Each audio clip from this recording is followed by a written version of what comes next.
দেখা যায় যে যিসকল মানুহৰ হাৰ্ট এটেক হয় সেইসকল মানুহৰ মৰ্টেলিটি মানে মৃত্যুৰ সংখ্যা বহুত বেছি হয় ওয়াৰ্ল্ড ওয়াইড যদি দেখা যায় যে 100 জনৰ প্ৰায় 30 পৰা 40 জন মানুহৰ তেনেকুৱা মানুহৰ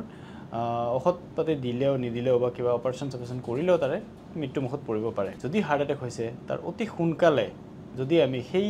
হাৰ্ট এটেকৰ কাৰণ তেজ চলাচল কৰা ধমনী বন্ধ হলে হাৰ্ট এটেক হয় সেই ধমনী যদি খুলিব পাৰো অতি সোনকালে তেতিয়া হলে সেই মানুহৰ হাৰ্টৰ আমি মাসলখিনি বচাই ৰাখিব পাৰো যিমান সময় দেৰি হ'ব সিমান মানুহৰ হাৰ্টৰ মাংসপেশীৰ মৃত্যু হ'ব যদি কাৰোবাৰ বুকুৰ বিষ হৈছে বা কোনোবাই যদি ভাবিছে যে হাৰ্ট এটেক হৈছে কিবা ইচিজিৰ জৰিয়তে তেতিয়া হলে অতি সোনকালে সেই যিটো ধমনী আছে সেই ধমনীটো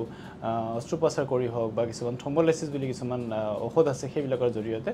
খোলা উচিত যিমান সময় গৈ থাকিব সিমান বেছি হাৰ্টৰ মাংসপেশীৰ মৃত্যু হৈ গৈ থাকিব যে ডক্টৰে বহুত সময়ত কয় যে অতি সোনকালে আপোনালোকে ট্ৰিটমেন্ট লওক কিন্তু মানুহৰ মাজত সেই সম্পূৰ্ণ এৱেৰনেছ নাই গতিকে তেওঁলোকে বহুত সময়ত মানে সময়বোৰ দেৰি কৰি পেলাই এটা সময়ত দেৰি হৈ গলে আমাৰ হাতত কৰিবলগীয়া বেছি নাথাকে সেই কাৰণে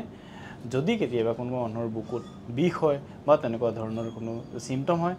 তেতিয়া হলে অতি সোনকালে ডক্টৰৰ পৰামৰ্শ ল'ব লাগে আৰু যেটো ভাল বুলি ডক্টৰে বিবেচনা কৰে হেতু